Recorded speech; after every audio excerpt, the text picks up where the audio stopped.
Good morning, everyone. Thank you for joining us for this countywide program for parents across Lancaster County.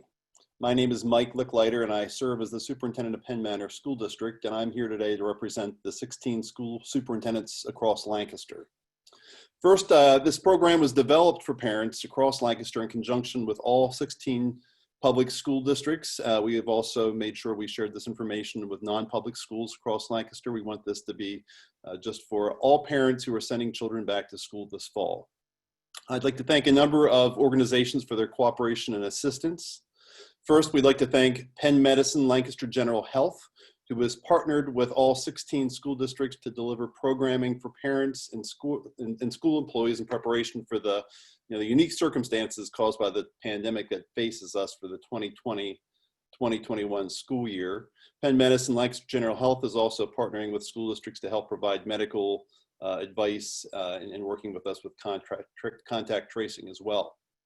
Also want to thank and say that we really appreciate the support of our Lancaster County Commissioners who partnered with all school systems to support our collaboration with Penn Medicine Lancaster General Health.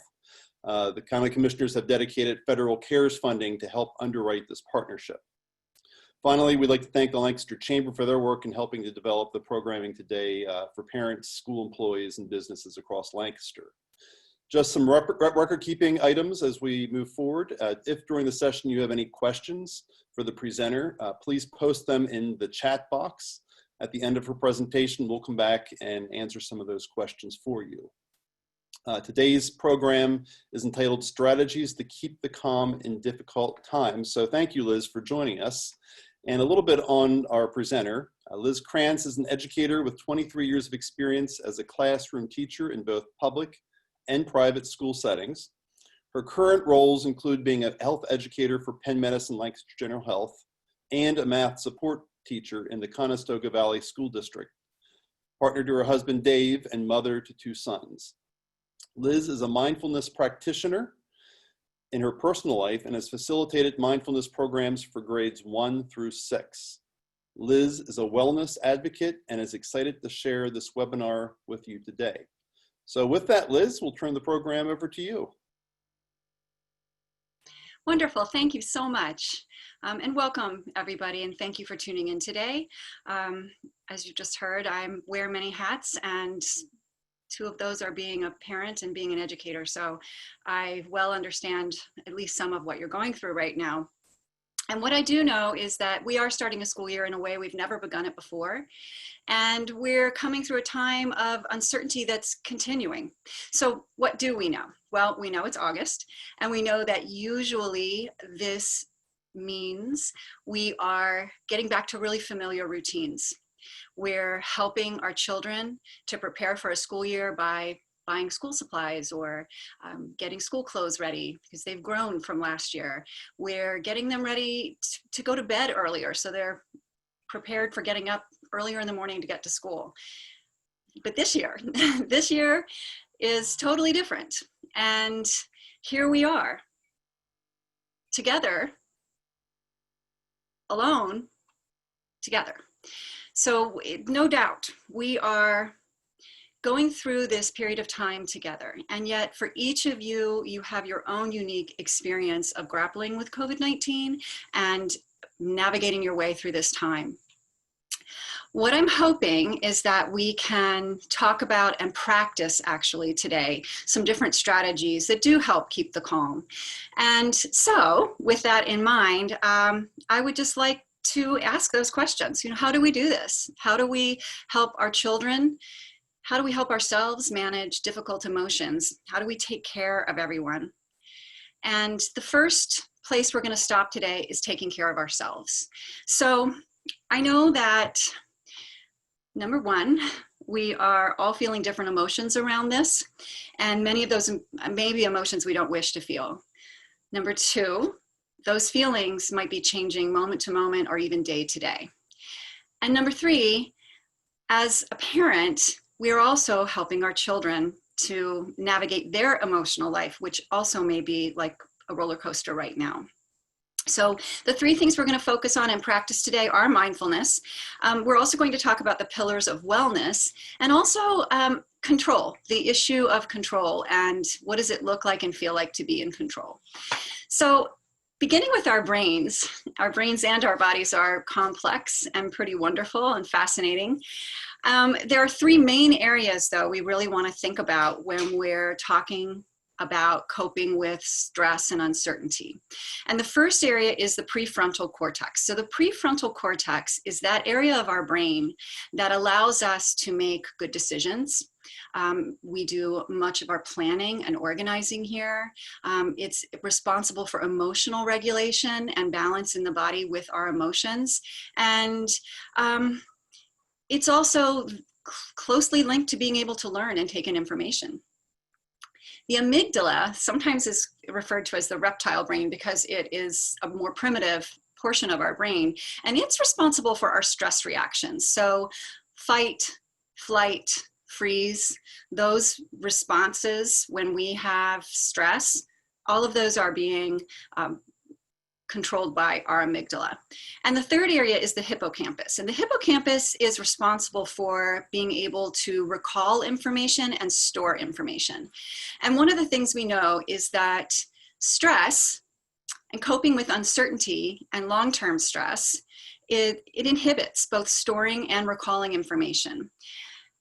No matter how flexible a person you are, I would imagine by now you are experiencing some fatigue with all of the stress of this time. So it's really important for us to understand how this looks and works in our brain. Mindfulness is paying attention in a particular way. So it is paying attention on purpose, in the present moment, and without judgment. And that definition comes from Jon Kabat-Zinn, who did his first work with mindfulness in the medical community. So he studied the brains of people who were dealing with chronic pain. And when he looked at their brains, he saw, what he was able to see was that the concept of paying attention and bringing awareness to your emotions, and your thoughts changed the way the amygdala was activated. So when a person was in a stressed place and they were looking at their brain, they could see that the amygdala was lit up. But as soon as that person was able to name their thought, their emotion, or what they were experiencing in their body, it deactivated. And so what that means for us is that we have a stressor, and very often we have a reaction. And maybe you can think about a time when you said something you didn't mean to say, or you reacted without thinking. You just were thrown right into that. That's where you had stress and a reaction. And what mindfulness does is it puts a tiny little cushion in there so that you have your stressor, but instead of going to a reaction, you can choose your response. It's very, very tiny, that little space. It doesn't have to be long. Just a moment of pause can change what's happening in your body and your brain. So we're going to practice that today. Jon Kabat-Zinn's work, as I said, began in the medical field. It then moved into cognitive behavioral therapy, and now it is in the mainstream of our educational world. So you may be familiar with mindfulness either through your child's school or through your own personal practice, but I'm hoping that you will be open to giving this a try today. So what we're going to do first is, just wherever you are right now, I want you to get comfortable. Feel the seat that you're sitting in. Take a breath. Let it go. And allow your eyes to close, or take a soft focus if you don't feel like closing your eyes. We come to our breath, and we use our breath because it's with us all the time. It's neutral. It doesn't have a strong emotion attached to it. It's not something we really hate or we really love. It's just there, continually, all day, all night, every day, breathing in and breathing out. And really, we can find our breath anytime we remember to do it. So your eyes closed, finding that relaxed position in your chair, taking a deep breath in, letting it go. See if you can't release some of the stress that you may be feeling in your body right now. Just relax right where you are. And now I invite you to take a few more breaths Normal breaths, you don't need to change them. They don't need to be longer or shorter. Just feel them. And as you're doing this, I want you to take a moment to notice where in your body you feel your breath. You feel it coming in through your nostrils. Maybe you strongly feel the air coming down your throat or in your throat area. Maybe you feel it in your chest or even down in your belly. Just following your breath right now. See if you can't tune in to where you feel it. We call this place that you feel your breath your anchor. Know that it is always there anytime you want to pay attention to it. Taking the time to feel our breath is an important first step in mindfulness because it is just a beginning space. So I'm going to have you go ahead and open your eyes right now, and hopefully you're feeling maybe just a little more relaxed. There are many activities that you can do to bring an awareness to your body. And as I said, that's just one, but it's the one I want you to most hold on to. You don't have to set aside an hour to meditate every day. You don't even have to set aside 15 minutes. You can literally do this anywhere you are, anytime, any place. Anytime you need to take a breath, you can find your breath. So the other focus we're going to take right now is seeing if we can't tune into our emotions. So again, I'm going to have you close your eyes. And this time what I'm going to do is I'm going to be naming some different, I'm going to name a series of words that each one describes a different feeling or emotion that you may have had. And as I say each word, I want you to simply silently acknowledge to yourself whether you've felt this feeling before and how it felt. So closing your eyes and taking a breath in and letting it go. Think of a time where you felt happy.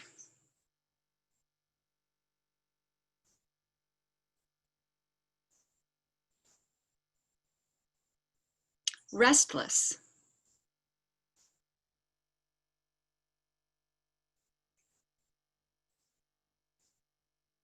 Weak.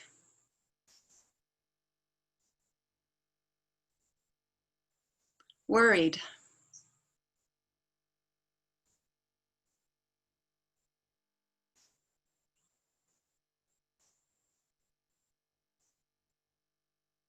Angry.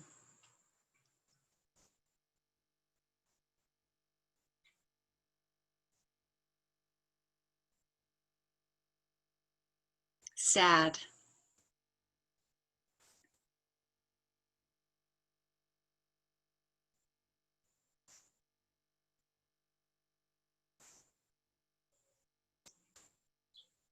Eager.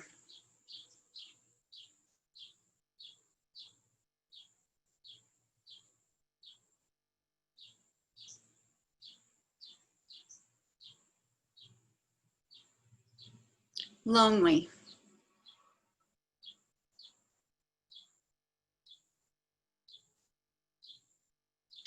Joyful.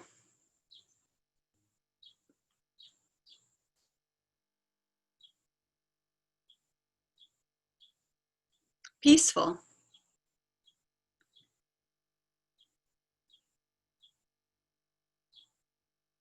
Curious.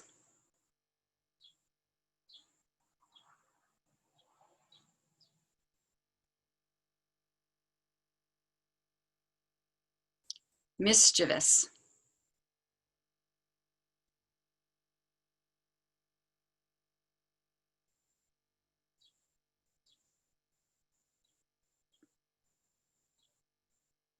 Grateful.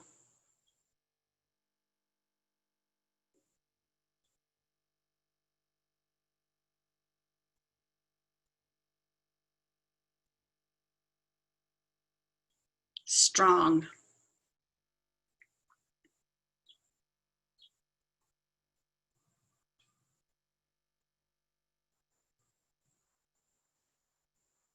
serious,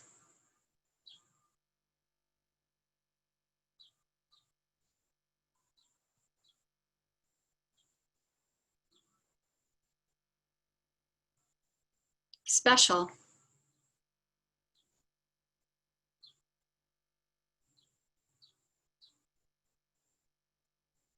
disappointed,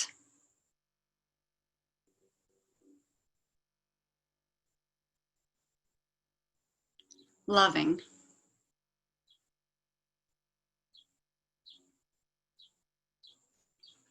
You can allow your eyes to open when you're ready. Mindfulness is something that can help us pay attention to emotions and how we feel them in our bodies.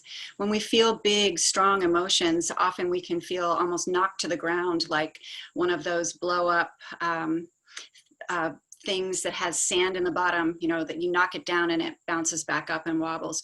And with really big emotions, often we can feel knocked down and all the way to the ground. And it can sometimes take us a long time to recover, days, hours, days, to come back up to that place of balance. And by just being aware of emotions that we have and where we feel them, when we're feeling them, being able to name them, it reduces that length of time that it takes to come back to balance. Maybe you won't be knocked all the way down. Mindfulness doesn't change stress, it changes our response to stress. So it's an important thing for us to keep in mind. I'm not suggesting that this makes what's causing that emotion to go away. It just helps you respond to it rather than react to it. So there's one more area around mindfulness with you today I would like to explore, and that's mindfulness of thought.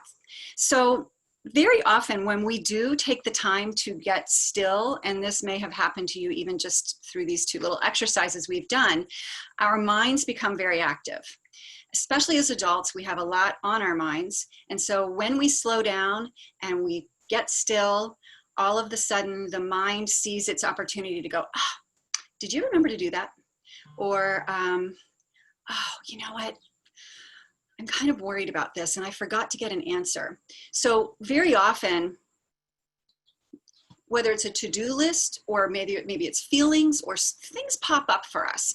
And so this next activity, what I want us to do, what I'd like you to do is we're going to get still, we're going to get quiet, we're going to focus on our breathing, but this time we're going to pay attention to those thoughts if they pop up. And if something pops up into your mind, what I'd like you to try is to put a label on it and to categorize it. And the easiest way to do this is to see the thought and then notice, is that something that's already happened? I forgot to write that email that I meant to. That's in the past. Is it a thought that's more tied to your future? I don't know when I'm going to have time to go to the grocery store this afternoon because I'm sharing a car with my teenage son. Something like that. That's a future issue. So just see the thought and see if you can't label it and put it into a box. And if you want to actually think about a box and put it in the box with your mind, go right ahead. So we're going to take 1 minute to do this. And what I'd like you to do is, again, find comfort in your seat wherever you are right now. Allow your eyes to close or take a soft focus. Take a deep breath in. Let it go. And as you find the normal rhythm of your breathing, I want you to see if you can just follow your breath in and out.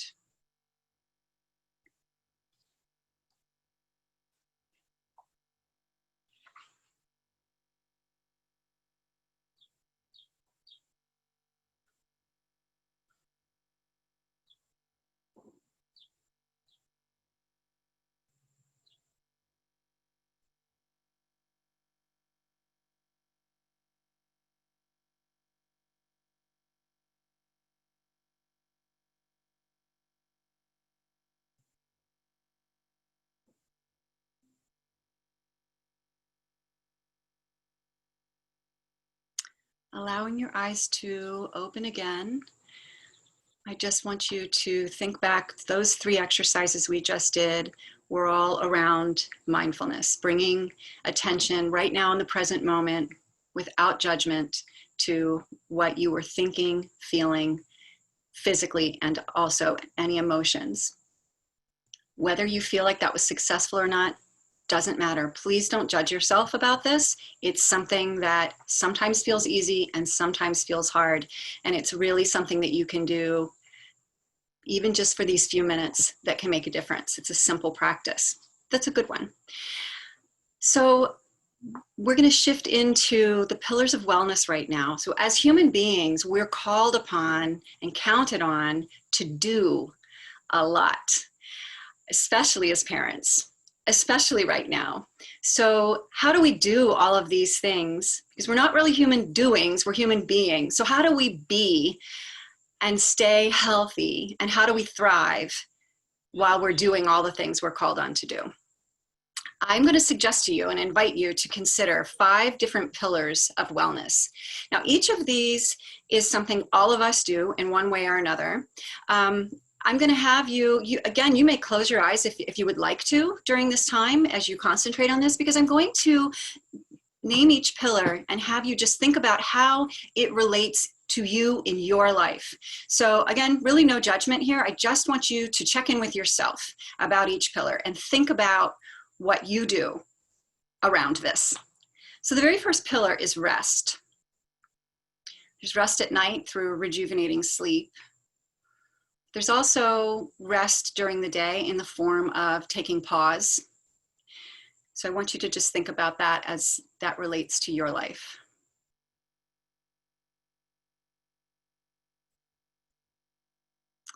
The second pillar is nutrition. So I want you to think a moment about the foods and drinks that you consume and how it looks for you across your day. Maybe you're a snacker. Maybe you're somebody who forgets to eat. Maybe you're somebody who stress eats. There may be foods you crave or love. There may be foods or drinks that you lean on for support. Coffee, alcohol, soda, depending on any of those things, depending on time of day. So how do you relate to nutrition in your life? The third pillar is movement. Do you have a habit of movement in your life? And what does that look like for you? It doesn't have to be a formalized exercise program, but are you somebody who makes an intentioned time to move in your day? What does that look like for you? The fourth pillar is socialization. So this is an area that clearly has been affected by COVID-19. So I want you to tune in for a moment about what it looks like for you right now in your life. And I'm sure it's looking different now than it had been a year ago. But what are you doing to connect with friends, family, people? How do you socialize right now? And the fifth pillar is connection to something bigger. So this might be your faith. This might be around the work that you do, or roles that you take on as an adult. Maybe you're a caregiver. Maybe you're in a role where you've been cut off from something bigger if your work has changed over the last several months. Or maybe you've been called on more than ever before. So these 5 pillars, rest, nutrition, movement, socialization, and connection to something bigger. We can think of these things as being ways that we thrive in the world. So right now, what I want you to do is I want you to think about which of your pillars, as you scanned through them, was your strongest. And which one stood out to you? Maybe it's more than one. And now I want you to think about why is it strong for you? What do you do to sustain it? How does it make your life better? And now I want you to consider which one was your weakest. And now I want you to pick one area that you want to strengthen. It's possible that one of your stronger pillars can help you with one of your weaker ones, but just identifying one place you'd like to strengthen yourself. Think about one thing you can do either today or tomorrow or sometime within the next couple of days to strengthen that area of weakness. What's one action you can do to help yourself in this area? You can even close your eyes right now and picture yourself doing whatever this one thing is. Maybe it's drinking more water, or taking a walk, or just getting out on your bike, or maybe it's going to bed at an earlier time. Closing your eyes, picture yourself doing whatever it is you're going to do to help yourself. See yourself doing it, succeeding, and feeling really happy about that. Now you can open your eyes again. And the last exercise I have for us today is around the area of control. So if I asked you to name one thing that feels completely out of your control right now, could you do that? Think of something that you feel out of control, that you feel is not in your control. Can you think of another? Can you think of another? Pretty easy to do right now because there are so many things that are out of our control. And this can cause us, especially as adults, great stress because we like to be in control. And as adults, we're really good usually at identifying those things that aren't in our control because they feel offsetting to us. They feel off-putting. It sends us out of balance, and it makes us recognize that those are things that sometimes could be dangerous or make us feel not very strong. When this happens for us, what it does is it activates that amygdala again. So we're wired to scan for potential problems, which is a protective measure as an adult. And at the same time, this can lead to stress. So what do we do with that? So what I'd like you to do now is to think about one thing that you are in control of. And it might be something really basic. Can you think of another? Or another? Even identifying one thing can bring us back into a place of balance. Maybe the thing that you thought of that you are in control of was whatever you decided you're going to do to help yourself in the next couple of days to strengthen you in your life. These are all simple exercises that can bring us back into balance, and that's really important. As adults, we have to take care of ourselves before we can take care of our kids. So I want to talk about your children now. All of our children, they're looking to us. Depending on their age, this will determine how they're relating to all the things that are going on around them. So for example, if you have a child who's in that 2 to 5 year old range, they're a little bit out of time. To them, time is right now. They are not planners, generally speaking, and nor are they particularly tied to yesterday. So if you have a child in that age range, they're really focusing on right now, which means that we can help them in the moment as it's happening. If you have a 6 to 9 year old, 6 to 9 year olds are, this is a somewhat vulnerable age because they may have some of the same big emotions that we just talked about, but they may not have the words to verbalize how they're feeling about that at all. And that lack of vocabulary might feel limiting and frustrating to them. They may have some pretty strong feelings, like I said, about everything that's happening around them. So we can help them by naming them. If you have a 9 to 12 year old, 9 to 12 year olds sometimes like to begin to dwell on physical details. So they might be seeking more information. And actually, the 6 to 9 year old may as well. But at this age, kids begin to want to know more. They want to understand it. They want to understand why decisions are being made or what's happening. And so they, at the 9 to 12 year old range, they may have the vocabulary to verbalize their feelings, but they may not always be willing to. So as a parent, we can encourage them. We can check in with them just to see how they're feeling and how they're doing. 9 to 12 year olds may also have a somewhat short attention span with all of this. They may feel really fatigued. They are ready for this to be over, I'm sure.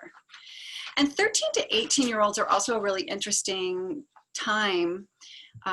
Developmentally, that age group, they can express their feelings, but often won't. Often kids in that age range find their own ways of coping. Sometimes those are positive and sometimes those aren't. And they may appear to be coping well, but kind of hiding it from us, especially if they're reading our stress. So the number one thing I would say is that our kids need and want to feel safe, and they look to us. Engaging them in all of the things we've talked about on the adult level, those things are helpful things for your children. So helping them have some balance with definitely going back to the 5 pillars of wellness. Are they getting adequate rest and nutrition and movement and socialization? How is that looking for them? And how can we help them do that? What's their connection to something bigger? What can they do to help someone around them? And maybe something bigger is their own family or your neighbor or your community. Just like we like to feel in control, your children want to feel in control and need to feel in control. So I want you to right now think of one thing that you could do to help your child, no matter how old he or she is, be in control of something in the next day or two. It can be, again, something really, really simple. And it should obviously be something that you're comfortable with them being in control of. See if you can't identify something they can be in control of.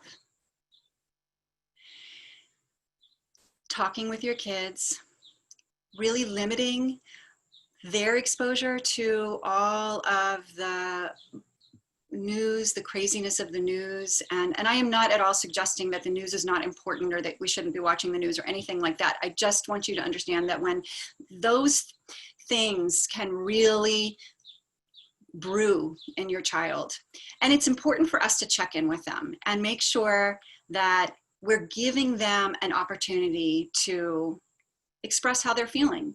And you may say, how are you feeling about this? And they may say, I'm fine. And that's okay.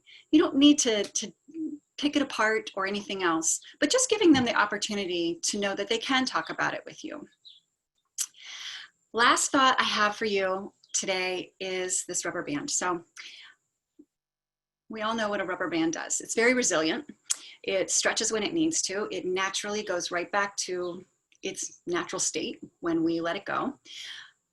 But we know this about rubber bands too. When they're stretched, they can only stretch so much further. And when they're stretched about as far as they can, they really have less place to go. And if we stretch them too far, they can break. We also know that if we keep them stretched for a long, long, long period of time, they begin to lose their resiliency and they can't bounce back quite the way they used to be able to. We are like these rubber bands. It's really important that we take the time to find balance in our lives through bringing attention to the way we feel in our bodies physically, the way we feel in our bodies emotionally, and what our thoughts are doing. It's really important for us to find a balance with rest and nutrition and movement and socialization and having a connection to something bigger. And it's really important for us to identify the things that we are in control of. So I thank you so much for tuning in today. And if you have any questions for me, please don't hesitate to ask. And I wish you all well. Thank you very much, Liz. And I'll just remind all of our parents watching, at the bottom of your screen, you'll see a box, a button for chat. If you click that button and then a dialog box will appear, you can enter your questions and send them to us, and we'll be glad to address your questions during the session. But while people are thinking of some questions, Liz, can I ask you, students have been out of school in Lancaster County since March 13th. So one of the things that we as parents are trying to do is to help ease our children back in. Some schools start next week, some the following. So what are some things that, that parents can do to help their children become reacclimated and reduce that stress as they transition back into schools and unknown situations like you've mentioned? Absolutely. So again, a lot of this is going to depend on how old your child is.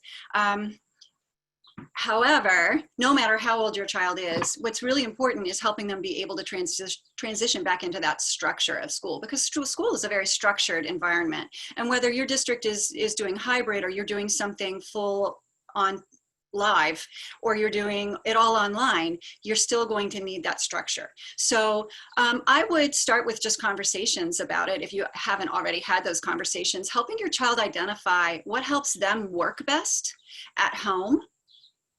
If you are at home and they're going to be at home, having a designated space where they can do their work. It doesn't have to be very large, but figuring out, do they like to be near the rest of the action in the family? Do they need a place that's a little farther away? So just identifying a place where they can be successful as a student, and whether that's for homework or because they're doing online learning.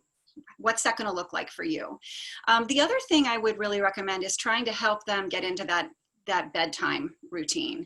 For younger kids, it may be a little easier. I would begin to, I wouldn't do it all at once, but maybe even just backing it up 15 minutes per night or 10 minutes per night so that you can get to an earlier bedtime with a good cushion of downtime before you expect them to be able to, close their eyes and rest. Probably that's maybe a little more difficult with teenagers. With teenagers, what I would do, and am doing, to be honest with you, is having that conversation of like, all right, I notice you've been staying up till midnight, or maybe you're a night, maybe you have a child who's a night owl and likes to stay up past midnight. What are we going to do about this? Because school's starting, and let's come up with a plan. So I wouldn't expect your child to come up with a plan on their own, but just having a conversation around it, bringing an awareness to it, and helping them, even if they're feeling a little irritated with you for suggesting it, it's still a really important thing to do because they're going to be there soon enough. So I don't know if that's helpful, hopefully. Yes, that's great. Just another, actually a comment, Liz, do you have a handout of the items discussed today? Is there any handout that we can share with parents? I don't have a handout, but I can easily put one together, and I can happily pass that on to you or to Mr. Bromersky. Either way, actually, he and I talked about that last week. So I do have some suggestions for apps as well, and websites if parents are interested in having other resources. If you could do that, we'll share that out. And just for parents, we are recording the sessions, and there was, we've done other sessions with Liz on coping with the uncertainties of this time. We also had another session that we conducted that's also posted, recorded on COVID 101, and that was done by Dr. Martin at Penn Medicine Lancaster General Health, and all the information and all the recorded sessions are being forwarded to each of the 16 school districts. I know for Penn Manor, if you go on our main website, www.pennmanor.net, at the bottom of the screen on the opening page is a link to health education sessions, the future sessions, as well as a link to the recorded sessions that have been released already. So we'll continue to do that. I know Hempfield's doing that, and we're sharing that with all the other school districts as well. And that's all the questions we have today, Liz. So again, thank you for your time. Thank you to the parents. We had a nice turnout today. So thank you to everyone who joined us, and we'll continue to share this information and prepare for the start of a school year. So thank you very much. You're so welcome. Have a good day, everyone. Thank you. Take care.